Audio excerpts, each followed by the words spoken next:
Hare Krishna, everyone. Today we are reading from Bhagavad Gita, 9th chapter, entitled The Most Confidential Knowledge. Start. Om Namo Bhagavate Vasudevaya. Om Namo Bhagavate Vasudevaya. Om Namo Bhagavate Vasudevaya. Today we are reading text 16th of 9th chapter. Aham kratrur aham yagna. Swadaham aham aushadam. Mantroham aham evajam. Aham agnir aham hutam. Word to word meaning. Aham, I. Kratuhu, Vedic ritual. Aham, I. Yagnaha, Smriti sacrifice. Swada, oblation. Aham, I. Aham, I. Aushadam, healing herb. Mantraha, transcendental chant. Aham, I. Aham, I. Eva, certainly. Ajam, melted butter. Aham, I. Agnihi, fire. Aham, I. Hutam, offering. Translation, purport by His Divine Grace A.C. Bhaktivedanta Srila Prabhupada Ki Jai. Translation. But it is I who am the ritual, I the sacrifice, the offering to the ancestors, the healing herb, the transcendental chant. I am the butter and the fire and the offering. Purport. The Vedic sacrifice known as Jyotoshma is also Krishna, and he is also the Mahayagnas mentioned in Smriti. The oblations offered to the Pitraloka or the sacrifice performed to please the Pitraloka, considered as a kind of drug in the form of clarified butter, is also Krishna. The mantras chanted in this connection are also Krishna. And many other commodities made with milk products for offering and sacrifice are also Krishna. The fire is also Krishna, because fire is one of the five material elements and is therefore claimed as a separated energy of Krishna. In other words, the Vedic sacrifices recommended in the Karmakanda division of the Vedas are in total also Krishna. Or in other words, those who are engaged in rendering devotional service unto Krishna are to be understood to have performed all the sacrifices recommended in the Vedas. Om Ajnanatimirandasya Gyananjana Shalakaya Chakshurunmilitam Yena Tasmai Shri Gurave Namaha Shri Chaitanya Manobishtam Stapitam Yena Bhutale Swayam Rupa Kadamahyam Dadati Swapadantikam Vandeham Shri Guru Shri Yuta Padakamalam Shri Gurum Vaishnavamscha Shri Rupam Sagrajatam Sahagana Raghunatanvitam Tam Sajivam Sadvaitam Savadutam Parijana Sahitam Krishna Chaitanya Devam Shri Radha Krishna Padam Sahagana Lalita Shri Vishakanvitam Sra He Krishna Karuna Sindhu Dinabandhu Jagatpate Gopesha Gopika Kanta Radha Kanta Namostute Tapta Kanchana Gaurangi Radhe Vrindavaneshwari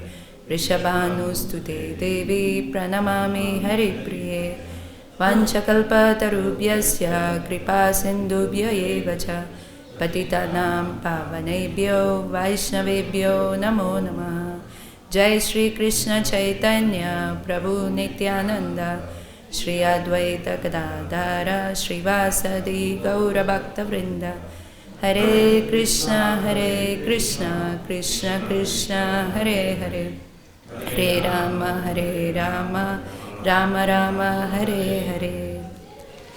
Hare Krishna everyone. I welcome everyone for today's Bhagavad Gita study.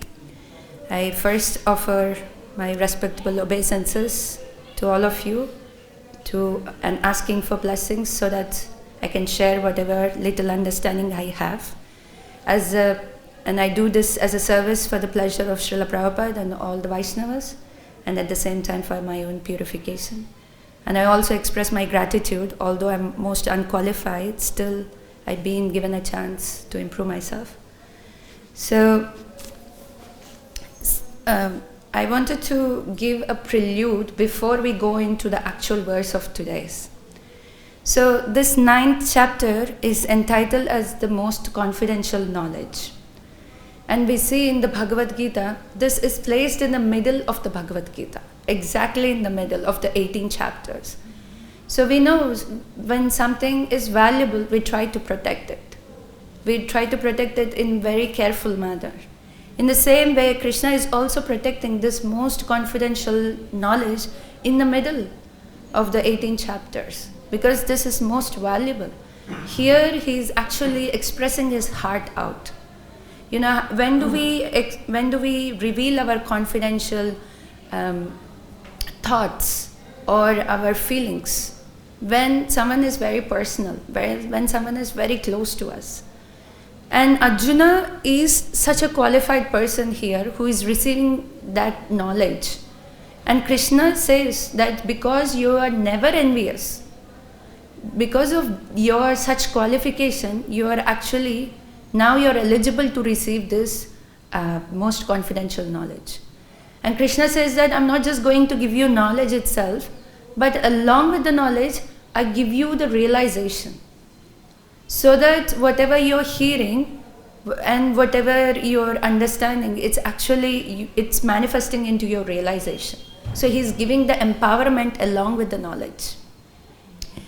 And we also see Arjuna is just an instrument to bring this knowledge to us. So whoever is coming to Krishna is also very dear to them, because at some point they left the envy and they're trying to turn towards Krishna. Although we are not qualified, but this is Krishna's causeless mercy that he is manifesting this knowledge to us.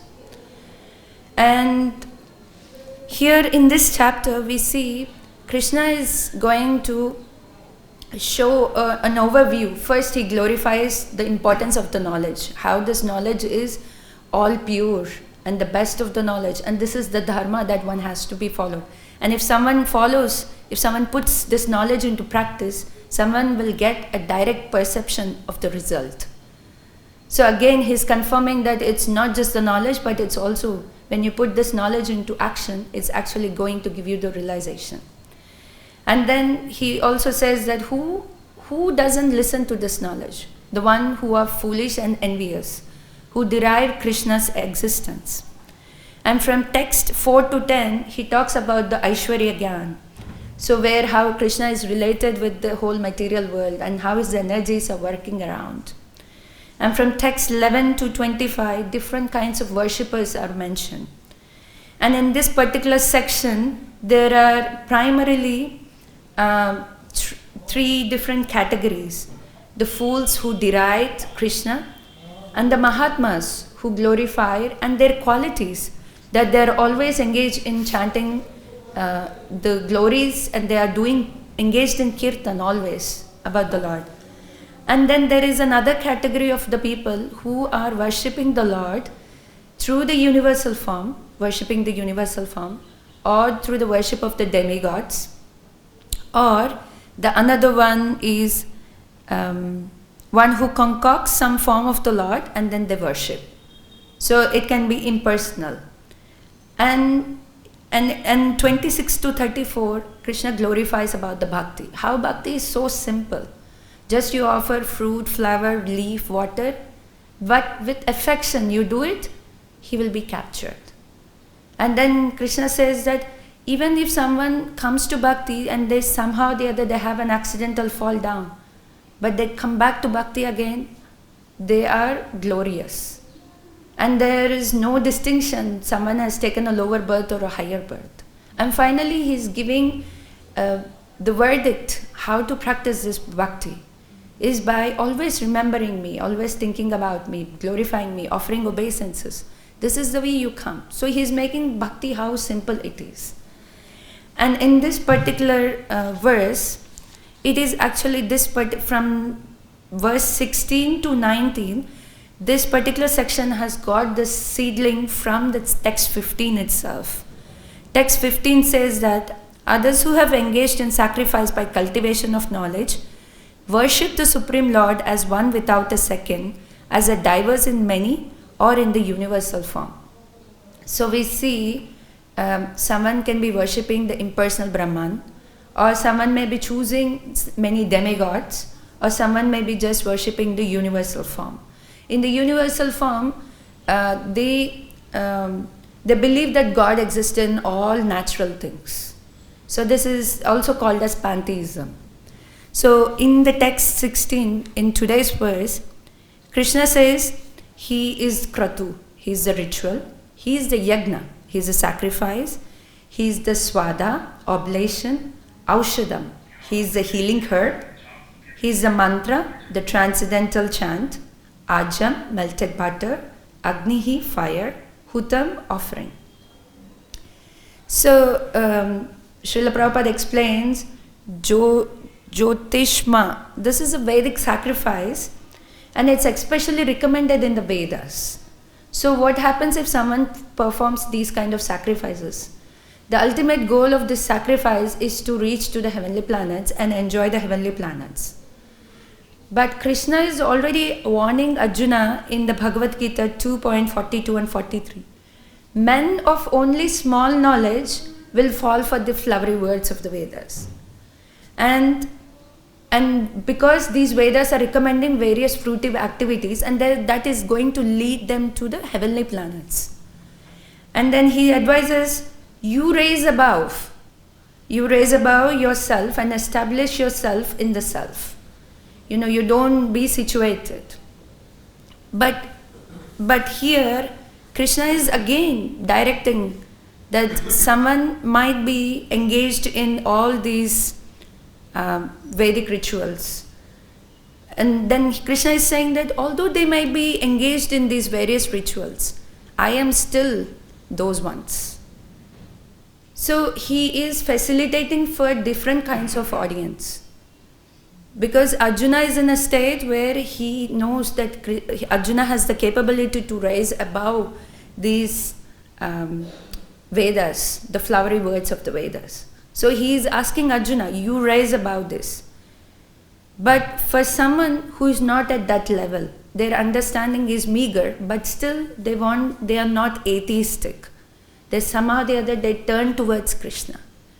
But at this point of time, their ideology is only pantheism, or their ideology is only tuned towards the Vedic rituals. So to facilitate them, Krishna is also saying that whatever you're going to do, I am present in them. And we also see the purpose behind all the Vedic rituals is to help the living entity to gradually come to the self-realization path. So whatever the karma kanda activities are there, it is gradual process. So by doing so, slowly, one gets purified in their hearts. And then they come. But what is the actual purpose of the Vedas? Is it only a gradual development of a jiva to come to self-realization? No, the actual purpose is to know Krishna. Krishna says in Bhagavad Gita 15:15, Vedasya sarvar ahameva vedya. By all the Vedas, I am to be known. So how? By performing these rituals, although they're very mechanical, because Krishna is present, because they are sincerely trying to perform, and somewhere they have this sincerity to follow the Vedas as they are. That is leading them to self-realization. It is not the mechanical process itself. It is the intention, it's the sincerity that's leading them. And then why is it important for us to understand what is the purpose of the Vedas? Because again, Bhagavad Gita 15.7, Krishna says, Mamaivamso jiva loke jiva bhuta sanatana manasyastriyani indriyani prakriti sthani karishyati. So he knows everyone in this material world is struggling. They're struggling with their mind and they're struggling with their senses. So whatever the facilities are there, it's to tune their mind into a channel where they can come back to Krishna. They establish this relationship, Mamaivamso jiva bhute.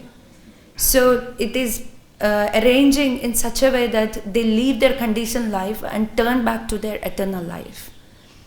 Now one may ask, if bhakti is the topmost, and this is the most confidential knowledge and it's the most valuable chapter, why is Krishna mentioning about these activities in here? So it is actually an indirect appreciation for the jivas who are turning towards him.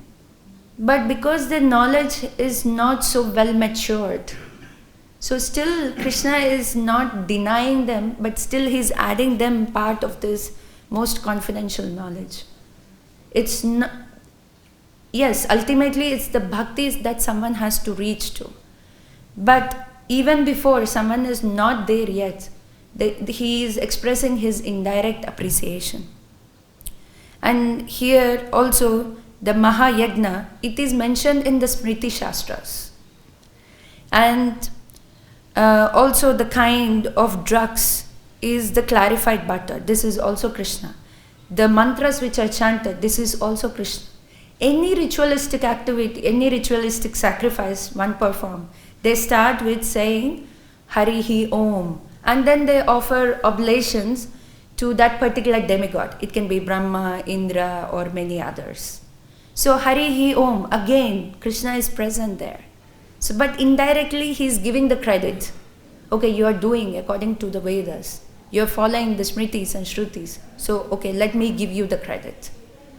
And then Krishna is not excluding them off, but he is actually including them because he is showing the appreciation. And interestingly, at the end of the purport, Prabhupada says, in other words, those who are engaged in rendering devotional service unto Krishna are to be understood to have performed all sacrifices recommended in the Vedas. So one may say that, I have taken to the bhakti only in this life. So how do we understand that I have performed all these Vedic rituals? So what is Krishna saying? That if someone is in bhakti, they have passed through all these preliminary Vedic rituals, performing Vedic rituals or yajna, sacrifices, chanting the mantras, and all these they have passed through, and then only they came to bhakti. But someone may say that, I started bhakti here only, and I haven't performed any of these things. So we see Mother Devahuti glorifying Kapila Dev at the end of the teachings in chapter 33 of Canto 3, where she says, Ahobata swa pachoto gariyan yad jivagre vartate nama tubhyam te pustapaste juvuhu shashrur arya brahmanachur nama grannanti yete. Oh, how glorious are they those whose tongues are chanting your holy names. Even if born in the families of dog-eaters, such persons are worshipable. Persons who chanted the holy name of your Lordship must have executed all kinds of austerities and fire sacrifices and achieved all good manners of Aryans. To be chanting the holy name of your Lordship, they must have bathed at holy places of pilgrimage, studied the Vedas, and fulfilled everything required. So it is not that automatically someone is in bhakti.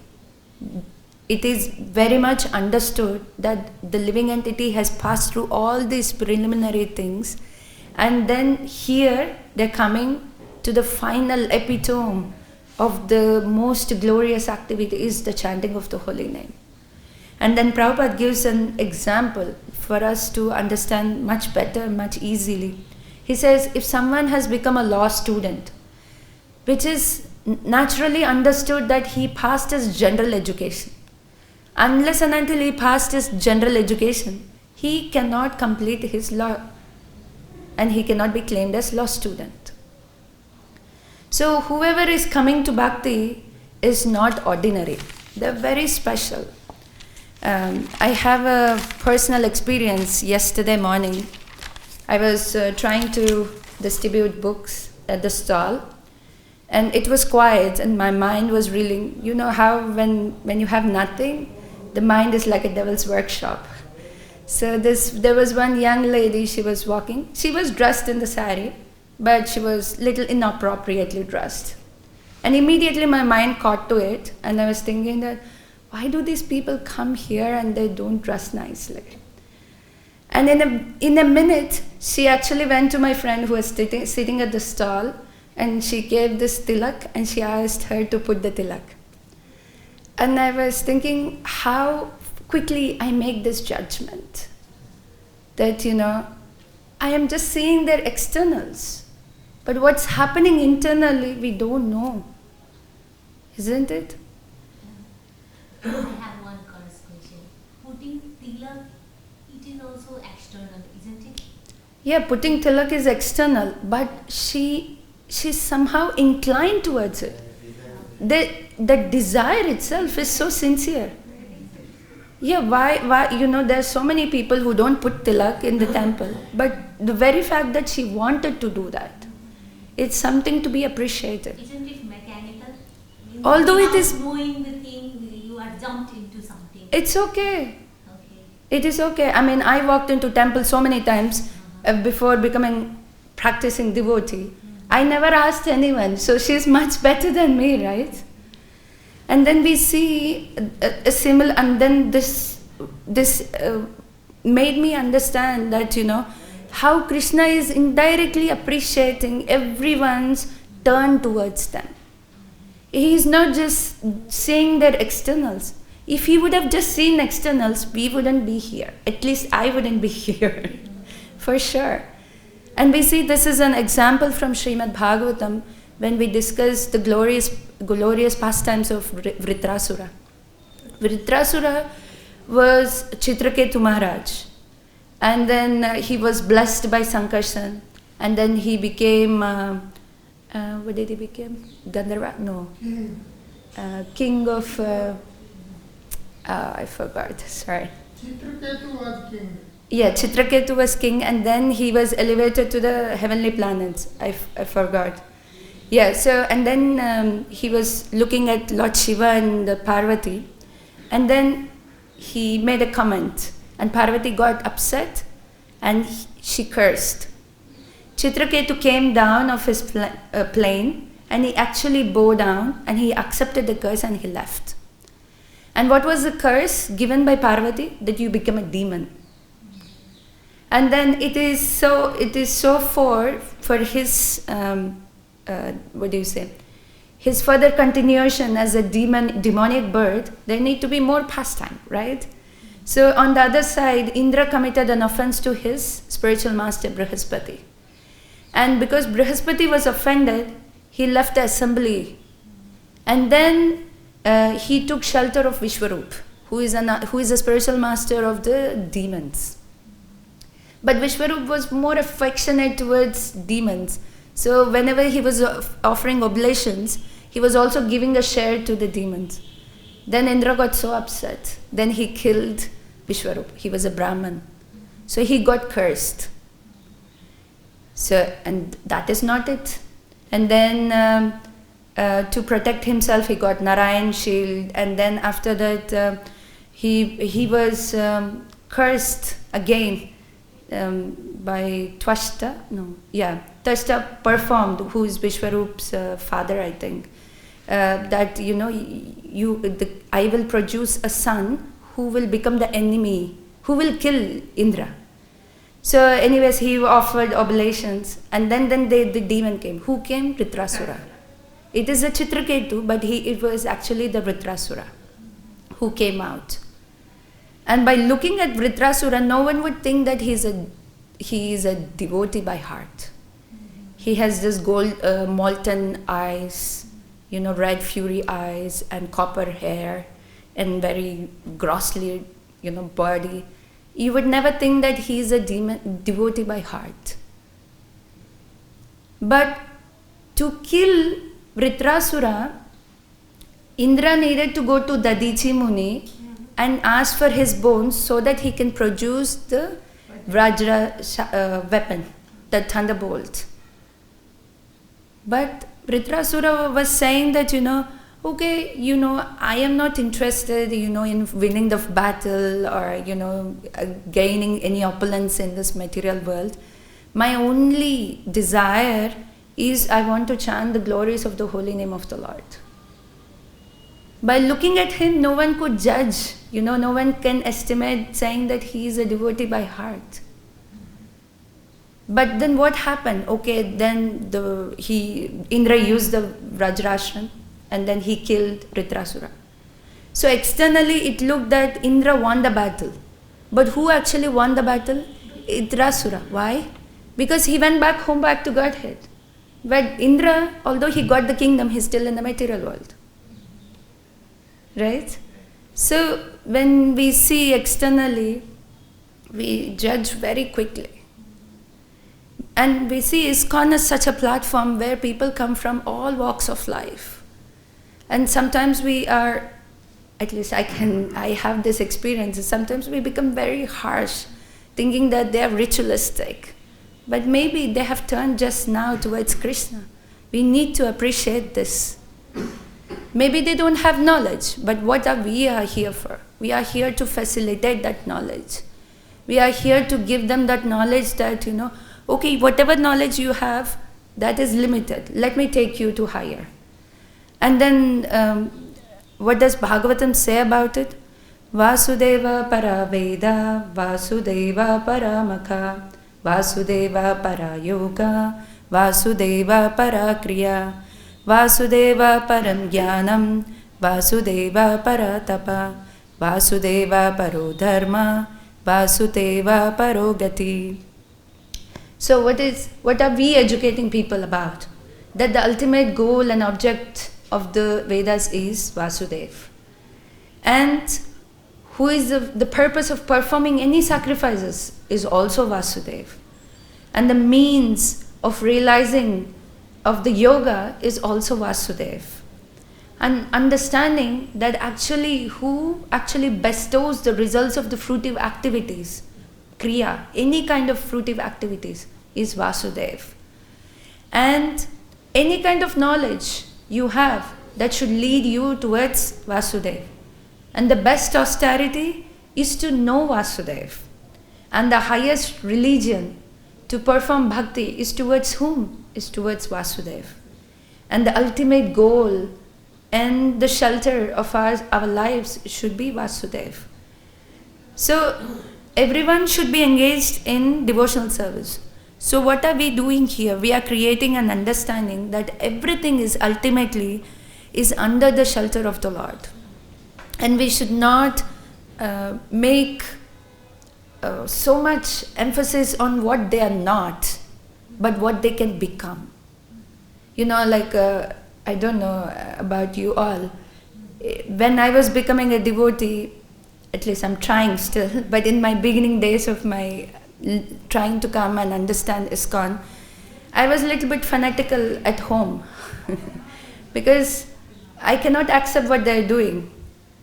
But sometimes we can be very harsh. But if we learn to be kind towards them, even they don't accept us, but just being kind to them, they will appreciate Krishna. And this is what will remove the envy from their hearts. And this is what will make them turn towards Krishna. I remember another example. My friend, she was very new in ISKCON. She came visiting to ISKCON Vrindavan. And like how these days, the tops, they come with so many holes on the sleeves. So she was wearing that kind of top. And then she was very innocently going into the Guru Puja and offering flowers to Srila Prabhupada. And one of the Mataji, she pulled her to the side and she was like, "Do you wear this kind of clothes here?" And she was so horrified with the whole experience. And then I was standing before Radha Shamsundar. She came crying and she told me what all happened. And I said that, yeah, she's trying to make sure that you're protected, but not otherwise. But that's what I did yesterday in my mind, right? Luckily, Krishna protected me that I didn't go to this lady and I didn't speak to her. But it's an everyday practice. It is not that, that day I comforted my friend, but yesterday I failed. Right? It's not that we know this, but it's an everyday practice that has to be put into action. It's not one day thing. And this is how Srila Prabhupada also dealt with many people. I don't remember the exact context, but once Srila Prabhupada was going on a morning walk, and there was some passerby, and someone was greeting Prabhupada, good morning. And devotees thought that Prabhupada would greet them as Hare Krishna, but Prabhupada greeted them as good morning. Why? Because Prabhupada knows that you greet normally, you act normally. But let them understand that our goal is worshipping Krishna. Some or the other turn them towards Krishna. And in the news articles also, when there is a blasphemy on the Hare Krishna movement, saying, then Prabhupada says that how many times did they write Hare Krishna? This is actually how kindness is displayed by Prabhupada. Of course, we are not Prabhupada, but we have to strive to put into our everyday practice that, to learn to appreciate that every jiva is struggling because of their mind, but some or the other they're coming back. And we are not here to push them away. They may be involved in ritualistic understanding, or they may be involved in impersonalism, this or that. But learn to turn towards Krishna. And so what is Lord Brahma saying? Jnane prayaso udapasya namanti eva jivanti san mukha artam bhavadiya vartam sthane sthitam shrutigatam tanvan manobhi ye prayaso ajito jita api asi trais trilokam. Those who, even while remaining situated in their established social position, throw away the process of speculative knowledge, and with their body, word and mind offer all respects to the descriptions of your personality and activity, dedicating their lives to these narrations, which are vibrated by you personally and by your pure devotees, certainly conquer your lordship, although you are otherwise unconquerable by anyone within the three worlds. So what does it mean? That someone who is fixed in the bhakti, they offer these respects to the Lord with three things, by words, mind and body. But if someone, and then those are the qualified ones who can even conquer the unconquered, who is the Supreme Lord. But if someone is not offering by these three means, but some or the other, they're doing by one way also, we need to facilitate so that they will be coming to this position. So, Prabhupada also gives a very important statement in 241. Sorry, I want to read that for you. Yeah, 241. Prabhupada says, the resolute purpose of a person in Krishna consciousness is based on knowledge. So, when we facilitate this knowledge, then only this resolute purpose in someone will come, because they are trying to become Krishna conscious. And what will this knowledge do to them? They will understand Vasudeva Sarvam Iti Sa Mahatma Sudulabha. So, they are becoming Sudurlabha. They are becoming the Mahatmas, and they are becoming the most fortunate ones by understanding that Vasudeva is the essence of all their life. But this can happen only by knowledge. Otherwise, what is their situation? Their minds are occupied. Wait a minute. Their minds are attached to only sense enjoyment and material opulence, and they're bewildered. And they're bewildered by such things, so that's why they don't have a resolute determination. But what we have to do, that we have to facilitate this knowledge as it is to them, so that they will understand the difference between what they are doing is and what they have to be doing. And then so here we see how Krishna is appreciating each and every jiva's attempts and their their inclinations. Although they have wrong inclinations, but still he wanted to mold them towards bhakti. And just after this section, Krishna is going to talk about how bhakti is so simple. They don't need to have such a big sacrifice. They don't need to have, a tons of geese or someone brahmanas chanting sacrifices. But he's just asking you, just offer fruit, leaf, water, flower with affection. I'm happy with it. And this is what we have to be doing to people, to educate them in this knowledge. And when they put this knowledge into practice, what happens to them? They can also have realizations, just exactly as how Krishna is giving benediction to Arjuna, that along with knowledge, I give you the realization. So I end here. If there are any questions or comments or corrections, I will be very happy to take. Thank you.